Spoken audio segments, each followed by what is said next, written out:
May malaki tayong problema sa mga nag-download ng Superbirds sa ngayon.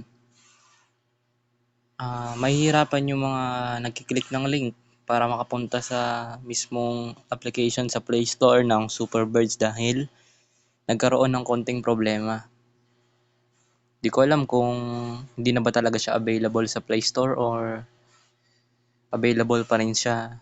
Babalik pa rin siya sa mga susunod na araw. Tingnan niyo mabuti guys.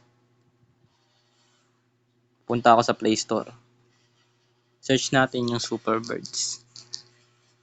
Yan. Wala siya guys, di ba? Tapos ngayon pupunta ngayon ako sa Messenger. Ayan. Click ko yung link. Ayan, nakita ko siya sa may mismong link. I-download ko ngayon siya. Yan. I-install ko siya. Dahil meron pa akong link dito. Ayan yung lumalabas. Cannot download Superbirds. Try again if it still doesn't work. Ayan. Hindi siya na-download. Okay. May problema ngayon dito. Nasa inyo pa rin yun guys kung itatry nyo pa rin siya. Marami na rin kasi naka-withdraw kagaya nito.